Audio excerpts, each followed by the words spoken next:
quero continuar, quer dizer, não é continuar, é a parte 2 da mensagem Cristãos, a alma do mundo, mas não é uma continuação, apenas uma introdução e usando o mesmo tema. E esse tema, a alma do mundo, ele foi tirado de um escrito cristão do século II ou III, a gente não tem muita ideia sobre isso, mas basicamente o texto que a gente utilizou foi João 17, que diz: não peço que os tires do mundo, mas que os guardes do mal. Eles não são do mundo, como também eu não sou, santifica-os na verdade. A tua palavra é a verdade. Assim como tu me enviaste ao mundo, também eu os enviei ao mundo. Então, na primeira mensagem, você tem isso no nosso canal da igreja, você pode obter lá. A primeira mensagem a gente falou a respeito desse não os tires do mundo. Ou seja, o cristão é alguém que Deus chamou para ser bênção no mundo. E essa segunda mensagem tem a ver com essa última frase. Assim como tu me enviaste ao mundo, assim também eu os enviei ao mundo. Para lembrar, um pedacinho apenas, a parte talvez mais forte daquele texto que eu li para vocês, sobre o cristão, a carta a Diogneto, que é dessa carta que a gente tirou aquelas palavras, ele diz assim no capítulo 6 dessa carta. É uma carta, para quem não sabe, essa carta foi escrita por um cristão que se denominava Matetés. Matetés em grego é discípulo. Então é a carta de um discípulo a uma pessoa pagã. Ele está falando a respeito de Jesus. E a importância dessa carta é a idade dela. Está falando de pessoas que viveram na época de Jesus e um pouquinho depois, né? Em poucas palavras, assim como a alma está no corpo, assim estão os cristãos no mundo. A alma está espalhada por todas as partes do corpo e os cristãos estão em todas as partes do mundo. A alma habita no corpo, mas não procede do corpo. Os cristãos habitam no mundo, mas não são do mundo. A alma invisível está contida num corpo visível. Os cristãos são vistos no mundo, mas sua religião é invisível. Então, nessa mensagem, a gente falou que a respeito disso, né, que Jesus não orou para que nós fôssemos retirados, mas que fôssemos enviados ao mundo. E o tema, né, os cristãos são a alma do mundo, tem a ver quando a gente vive o nosso chamado como cristãos. Então, eu gostei dessa metáfora, né, de alma do mundo, no sentido de que o mundo não estraga por causa da alma, assim como você está vivo por causa da sua alma. Você não está vivo por causa do seu corpo. E o texto que a gente quer ler e ouvir um pouquinho de Deus é o texto de 2 Coríntios, capítulo 5, verso 14 em diante. Diz assim: pois o amor de Cristo nos domina, porque reconhecemos isto: um morreu por todos, logo todos morreram. E ele morreu por todos, para que os que vivem não vivam mais para si mesmos, mas para aquele que por eles morreu e ressuscitou. Assim que nós daqui por diante a ninguém conhecemos segundo a carne, e se antes conhecemos Cristo segundo a carne, já agora não o conhecemos deste modo. E assim, se alguém está em Cristo, é nova criatura. As coisas antigas já passaram, eis que se fizeram novas. Ora, tudo isso provém de Deus, que nos reconciliou consigo mesmo por meio de Cristo, e nos deu o ministério da reconciliação, a saber, que Deus estava em Cristo, reconciliando consigo o mundo, não levando em conta os pecados dos seres humanos, e nos confiando a palavra da reconciliação. Portanto, somos embaixadores em nome de Cristo, como se Deus exortasse por meio de nós. Em nome de Cristo, pois, pedimos que vocês se reconciliem com Deus. Aquele que não conheceu o pecado, Deus o fez pecado por nós, para que nele fôssemos feitos justiça de Deus. Amém. Fala conosco, Pai Celestial, essa é a tua palavra. E a tua palavra é a verdade. E a tua palavra alimenta. Como disse o Senhor Jesus, a tua palavra limpa. E seja assim nessa manhã, em nome de Jesus. Amém.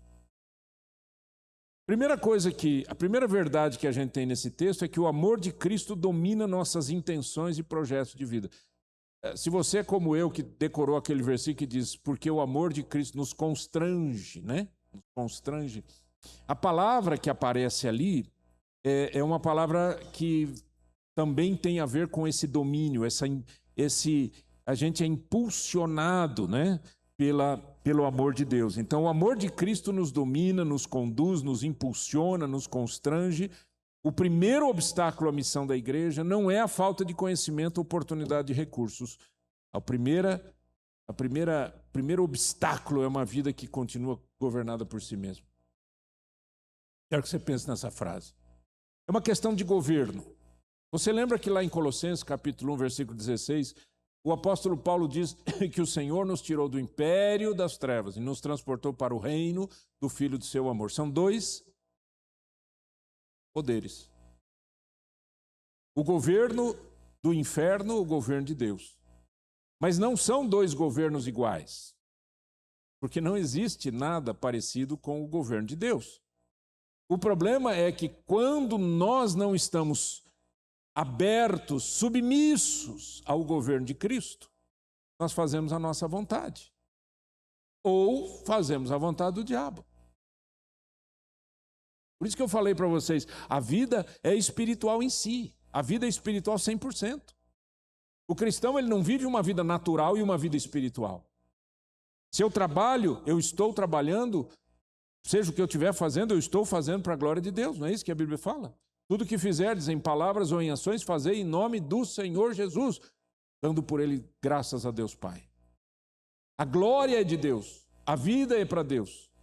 Quando nós tiramos isso da jogada, né? Tiramos isso da equação, esse governo de Deus, nós passamos a viver uma vida cheia de obstáculos, porque começamos a ver o mundo naturalmente. Nós não evangelizamos. Por que nós não evangelizamos? Mas tem umas pessoas aí, eu já falei, mas tem uns caras aí que eu vou te falar, viu? Não é assim?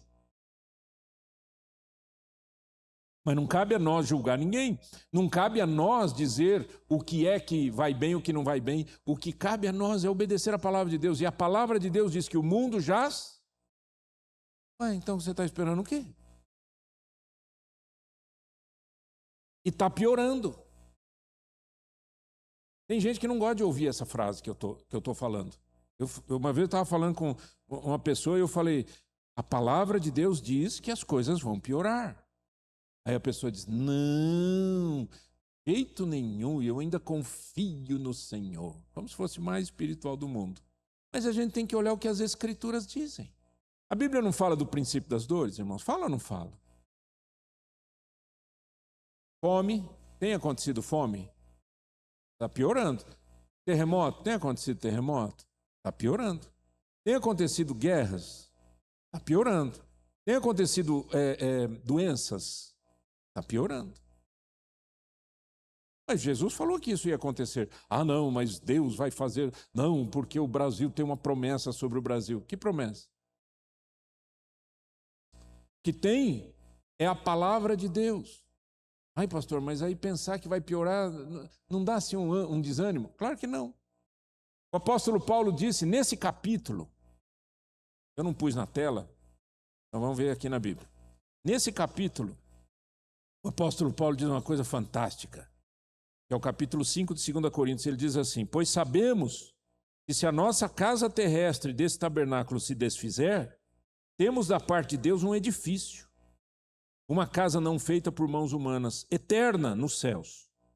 E por isso, neste tabernáculo, ou seja, nessa vida que a gente vive, nessa carne, gememos, desejando muito ser revestido da nossa habitação celestial.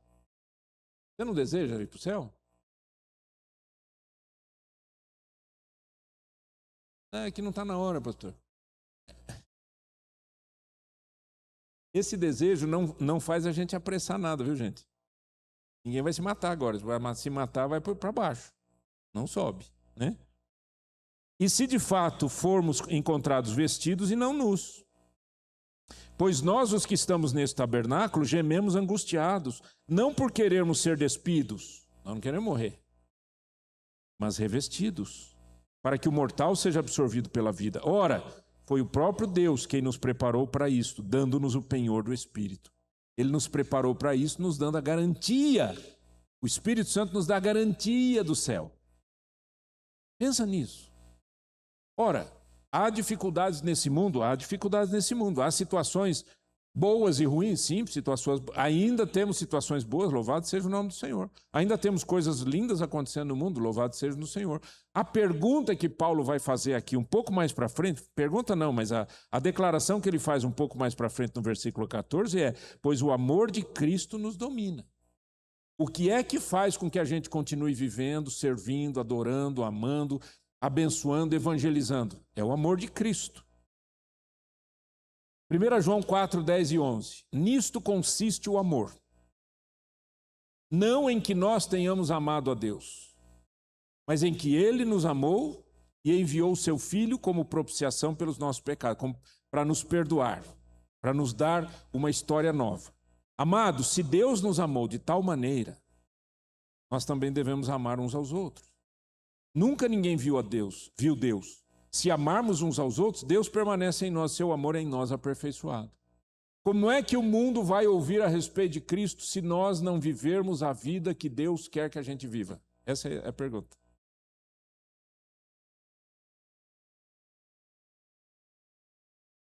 Se nós não nos amarmos, a Bíblia fala lá em João capítulo 17 que a gente seria conhecido como cristãos pelo amor com que nós nos amaríamos. Ou nos amássemos, né? Ou nos... Filho, me dá o celular aqui, querido. Obrigado, viu? Vocês têm que me lembrar, gente. Eu esqueço de mandar a mensagem para quem gosta de acompanhar. Então pronto, está aqui, ó.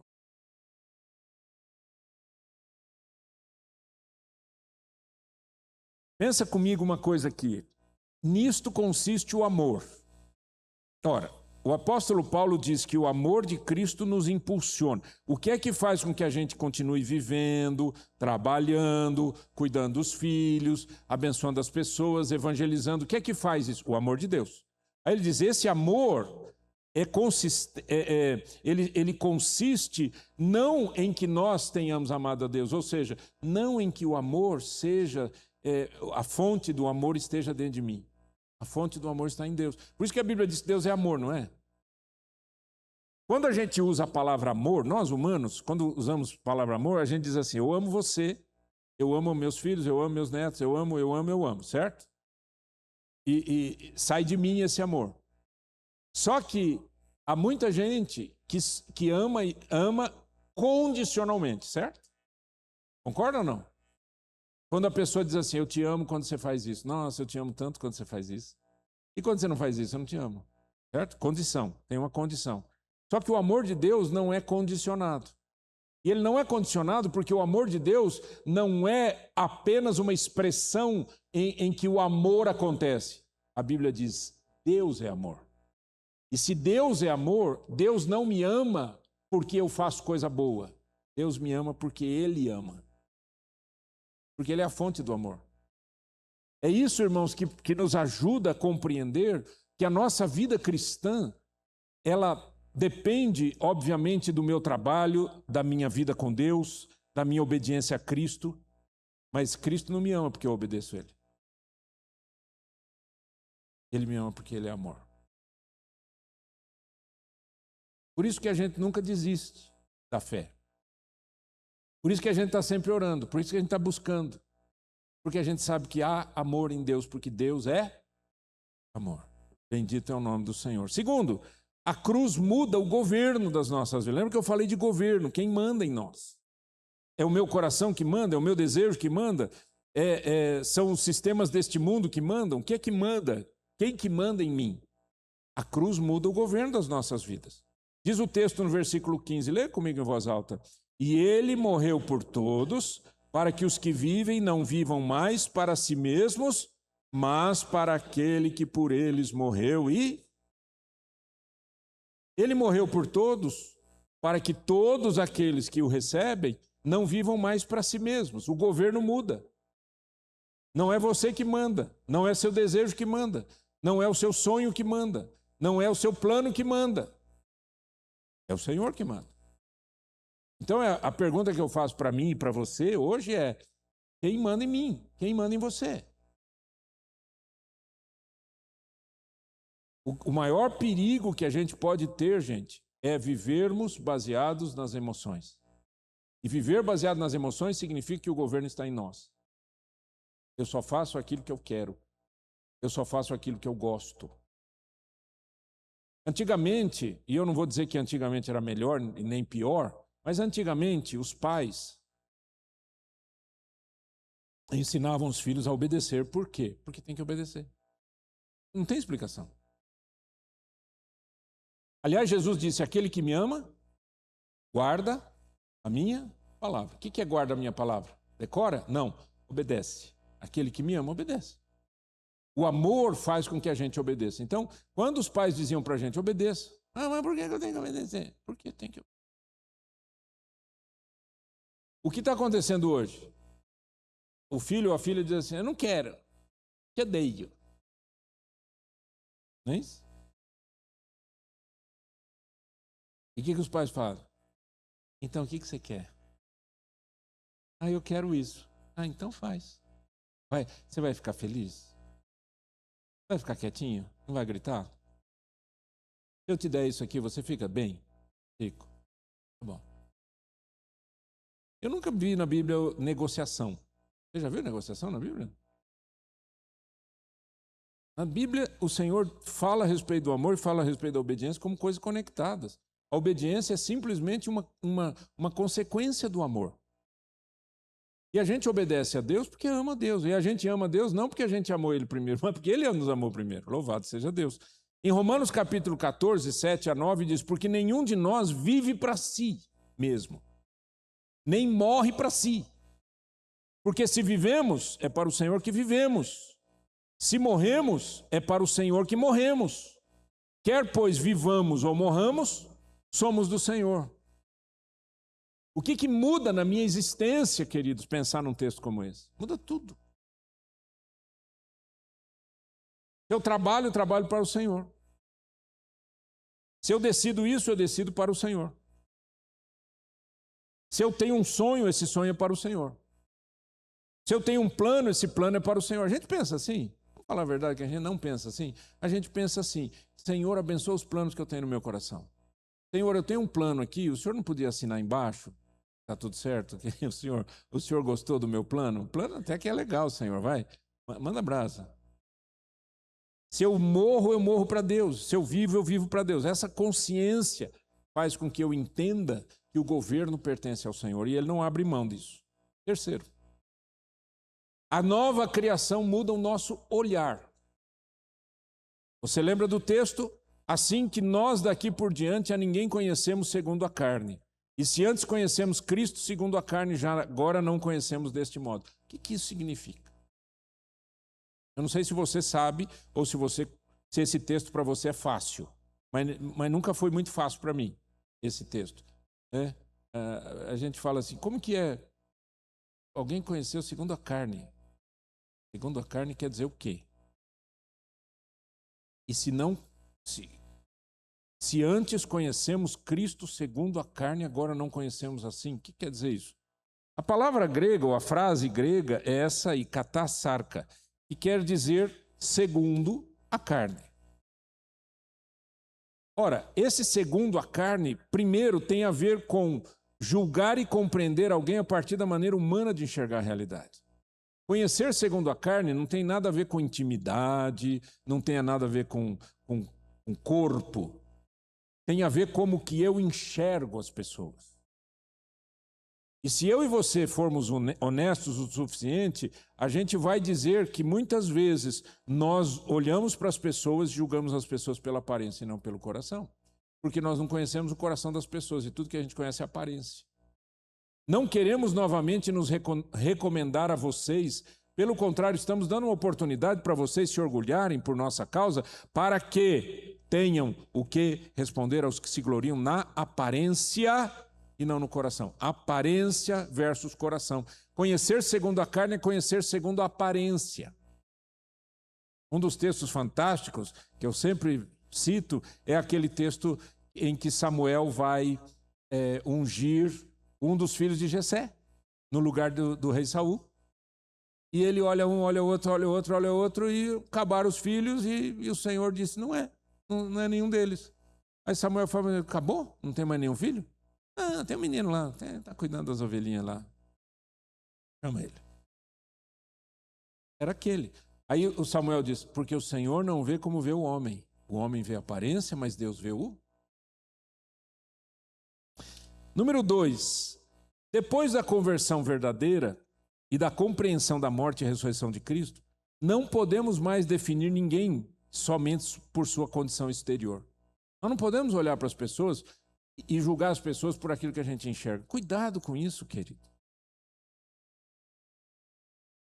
Até porque aquilo que você vê nas pessoas não quer dizer necessariamente que é o que elas são.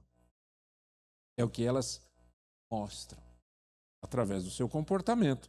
Eu não posso julgar as pessoas se ela é por ser rica ou pobre, culta ou simples, poderosa ou insignificante, respeitável ou rejeitada, judia ou gentia, como diz a Bíblia, amiga ou inimiga, útil ou inútil. Eu não posso fazer mais isso.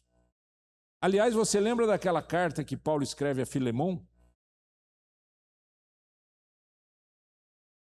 Aquela carta que Paulo escreve a Filemon, ele indica que ele está devolvendo, quer dizer, ele está devolvendo, ele está enviando a Filemon quem? Onésimo. Lembra? E o Onésimo, ele faz um trocadilho com o nome de Onésimo, e ele diz assim, eu estou enviando Onésimo para você, antes ele te foi inútil, é o nome dele, mas agora ele é útil. Nós não podemos julgar as pessoas porque elas são assim ou são assadas, porque elas fizeram isso, fizeram aquilo. Cuidado com aquilo que as pessoas, ou aquilo que você diz a respeito das pessoas, ou aquilo que você julga a respeito das pessoas, ou aquilo que você imagina a respeito das pessoas. Não é assim que a coisa é. Você pode olhar para uma pessoa e falar, nossa, eu bati o olho assim, eu já sei tudo. Mas é o que a gente faz. Número 3, voltando para Paulo, antes da conversão, Paulo rejeitava Jesus, não rejeitava? E perseguia os cristãos. O encontro com o Cristo ressuscitado mudou a sua compreensão de Cristo, de si mesmo e das pessoas. Então, quando Paulo diz, eu conhecia Cristo segundo a carne, era a maneira como ele interpretava e julgava a pessoa daquele homem que se chamava Jesus, ou Cristo. Veja nesse texto de Gálatas, capítulo 1. Porque vocês ouviram qual foi, no passado, o meu modo de agir no judaísmo. Como, de forma violenta, eu perseguia a igreja de Deus e procurava destruí-la. Mas quando Deus, que me separou antes de eu nascer, me chamou pela sua graça, achou por bem revelar seu Filho em mim. Olha como é claro isso, gente. Tem duas maneiras de ver aqui. Uma antes da conversão e outra depois da conversão. Para que eu pregasse entre os gentios, etc. Aí o texto continua. Quando Cristo entra na sua vida, você passa a enxergar a vida e as pessoas de modo diferente. E uma das maneiras que a gente enxerga as pessoas é pessoas que precisam de Jesus Cristo. Tem um texto em Malaquias. E esse texto de Malaquias é muito interessante, porque nós, seres humanos, somos muito... como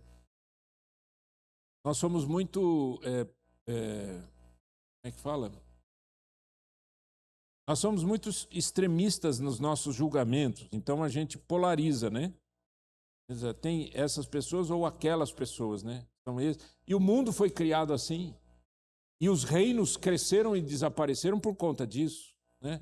Nós somos melhores que os outros, então a gente domina o outro. Nós estamos numa situação melhor agora, a gente faz... Certo? Nós estamos vendo essa guerra aí acontecer desse jeito, né? Mas aqui no livro de Malaquias, diz assim,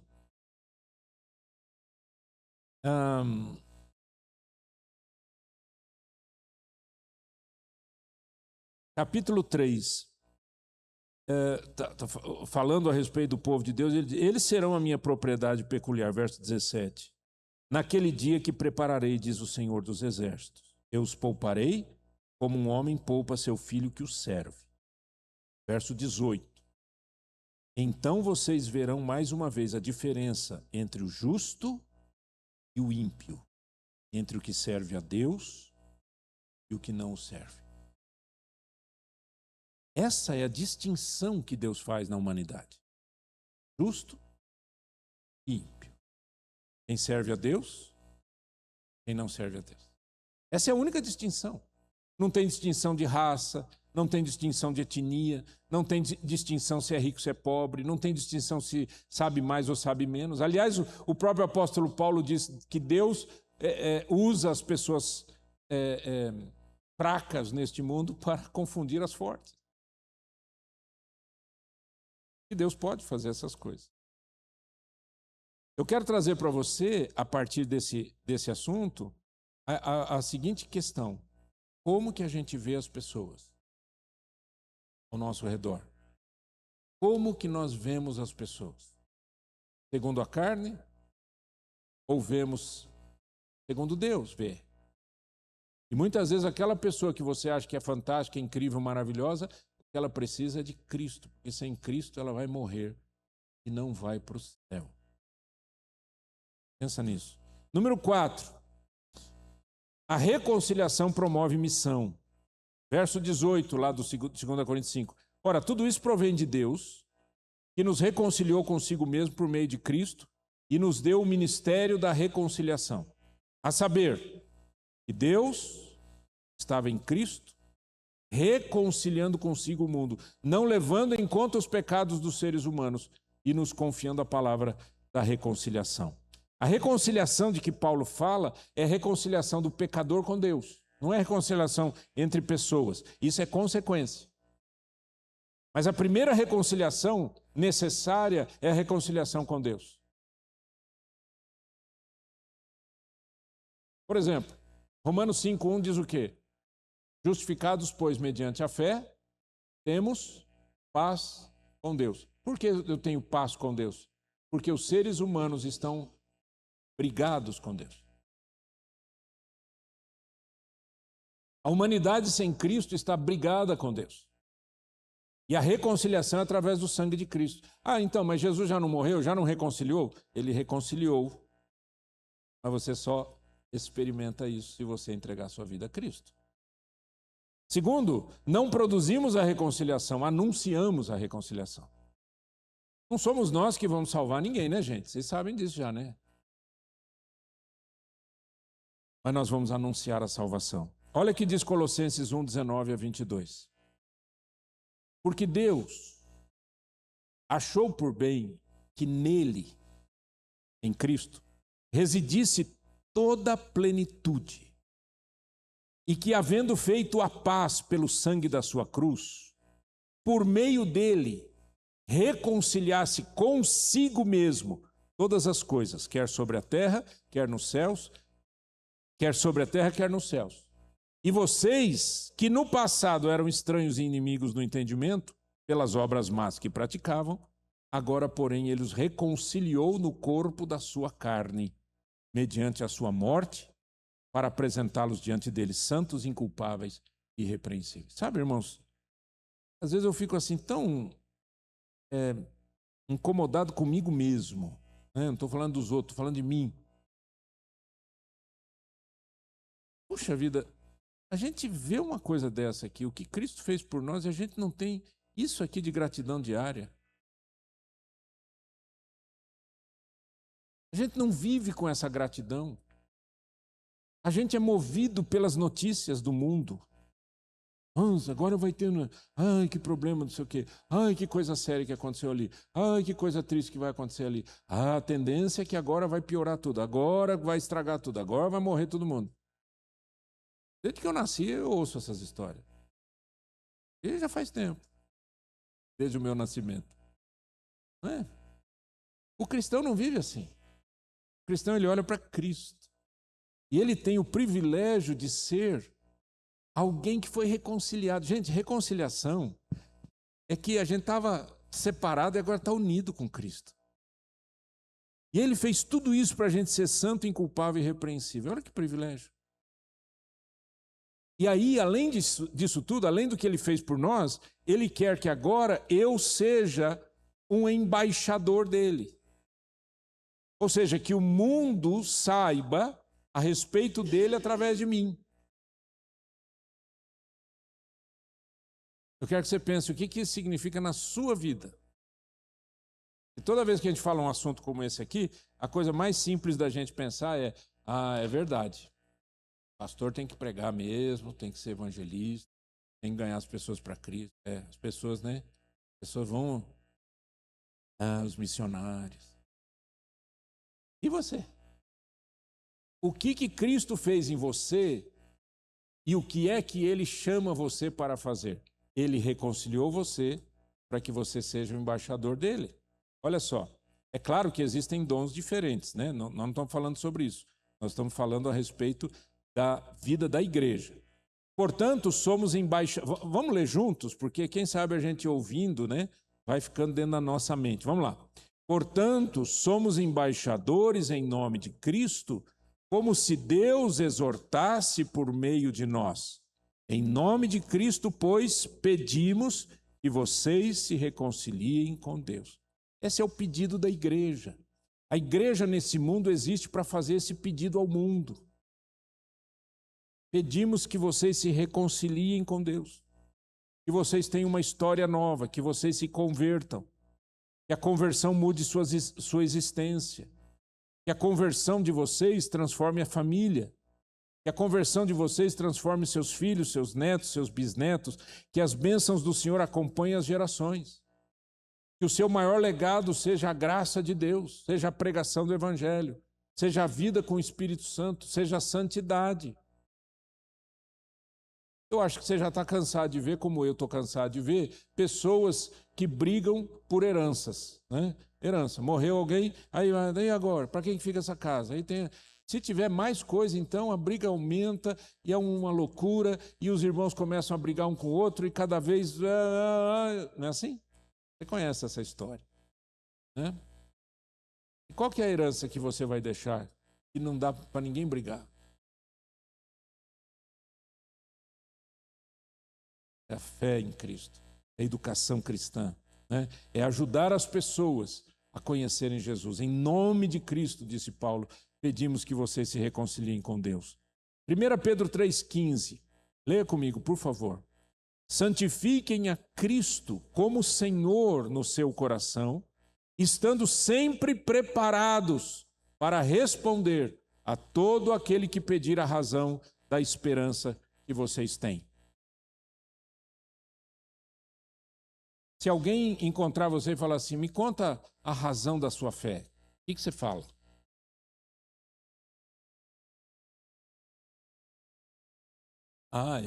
Não, mas tem muita coisa assim meio difícil, né? Ao telefone do pastor. Você não vai fazer isso, né? Cada um de nós tem que estar preparado para responder. Por que você crê? Por que você está aqui hoje? Por que eu estou falando e você está ouvindo? Por que a gente ora uns pelos outros? O que Cristo fez por nós? Qual a razão da salvação? Por que Cristo teve que morrer? Por que Cristo? Por que Jesus nasceu de uma virgem? Por que ele não nasceu como filho de José? Porque a morte de Jesus é a razão pela qual os meus pecados são perdoados. E por que ele ressuscitou? Essa é a razão da nossa fé, irmãos. O mundo precisa ouvir a mensagem e ver os efeitos dela em nós. Quando eu falo, usando aquela metáfora, né, os cristãos são a alma do mundo, é porque os cristãos, eles vivem nesse mundo, mas não são do mundo. Eles amam aqui nesse mundo, mas eles têm um amor diferenciado. O cristão, ele se casa, ele constrói casa, ele constrói família, mas a família dele é diferenciada. Não vive nessa progressão pecaminosa. Aliás, a Bíblia fala para a gente isso aqui, ó, Filipenses 2, 15 e 16, para que sejam irrepreensíveis e puros, filhos de Deus inculpáveis, no meio de uma geração pervertida e corrupta, na qual vocês brilham como luzeiros do mundo, preservando a palavra da vida. Meus pais eram religiosos. Nós crescemos numa família religiosa. Religiosa. Tinha religião na nossa casa. Tinha elementos da religião de então. Estátua, tinha figuras, tinha novena. Era uma família religiosa. E eu me considerava um cara religioso. Eu participei de encontros. Eu sempre que podia frequentava a missa, confessava. Religioso. Eu mantinha um ritual. Acontece que nada disso impedia que eu vivesse como um ímpio e um pecador pervertido. Nada disso impedia. Minha boca ia na basura, a lata de lixo. Meu coração pervertido. Meus amigos, Deus me livre. Era assim que eu vivia. Mas eu tinha religião. Quando Cristo entrou na minha vida, e louvado seja Deus, isso aconteceu quando eu tinha 18 anos, essa história passada passou de uma forma incrível. Por quê? Porque a Bíblia diz: aquele que está em Cristo, nova criatura é. Pessoas com quem eu andava, deixei de andar. Eu me lembro de situações ainda, infelizmente, ainda a memória da gente louvado seja Deus, é boa, e eu me lembro de coisas que eu não gostaria de esquecer da minha vida de jovem. De coisas erradas. Por quê? Porque esse mundo vive assim. Quando Paulo diz uma geração pervertida e corrupta, ele está dizendo que essa geração, as gerações, as pessoas, elas amam e priorizam em suas vidas tudo aquilo que é ruim e contra Deus, mesmo tendo religião. Deu para entender? Então a questão não é tirar uma pessoa de uma igreja e jogar ela na outra igreja. A questão é que as pessoas conheçam a Cristo para que saiam do império das trevas. Conheçam a Jesus Cristo no reino do amor de Deus. Bem, querido? Essa é a nossa função, a nossa mensagem. Nós somos embaixadores do rei. O que quer dizer o embaixador? O embaixador é aquele que representa o país.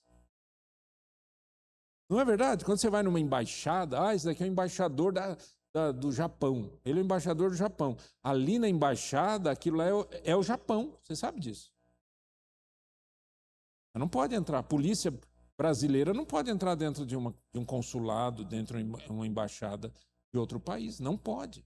Porque aquilo é outro país. E Cristo está dizendo para nós, através do apóstolo Paulo, que nós representamos o céu e Cristo Jesus como o Rei do céu nessa terra. Nós somos esses embaixadores. Pensa, o que você pode fazer para a glória de Deus para que isso aconteça cada vez mais? Resumindo, o amor de Cristo governa a nossa vida, a cruz muda para quem vivemos, o governo muda, a nova criação muda o nosso olhar, a reconciliação se torna a nossa missão e o Rei coloca a sua mensagem em nossos lábios, pela palavra dele. Em nome de Cristo, pois, pedimos que vocês se reconciliem com Deus. Ali atrás você tem alguns livretos de evangelização, você pode pegar. Só não pegue para deixar em casa, pega para entregar para alguém, tá bom? E eu quero depois a gente comprar mais, esse daí eu acho que já é quase o último lote, deve ter mais um pouquinho, 15 lá em cima. Mas eu quero que você faça a seguinte oração, quer dizer, é um desafio que eu quero te fazer. Feche os teus olhos e pense em uma pessoa que você gostaria nesta semana de compartilhar o Evangelho. Uma pessoa. Pensa. E ore por essa pessoa, para que ela conheça a reconciliação que há em Cristo Jesus. Faça essa oração.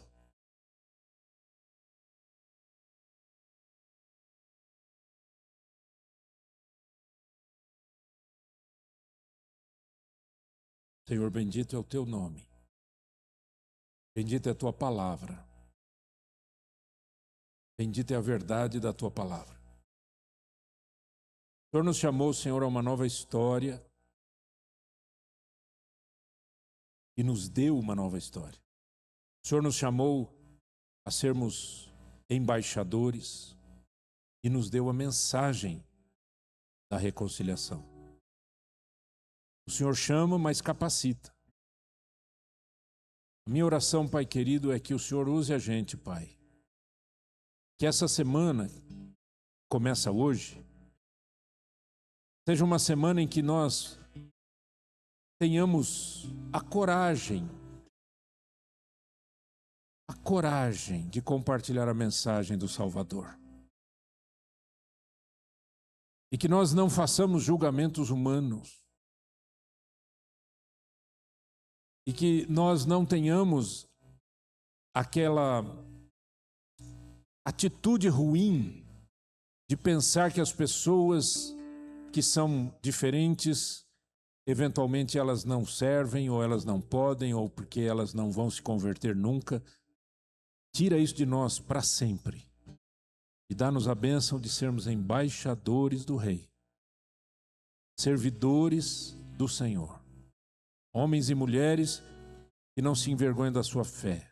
Homens e mulheres que sabem responder àqueles que procuram a respeito da salvação, aqueles que querem saber a respeito da nossa fé e da esperança que nós temos no coração. Pai, em nome de Jesus, eu quero te agradecer por essas vidas que estão aqui.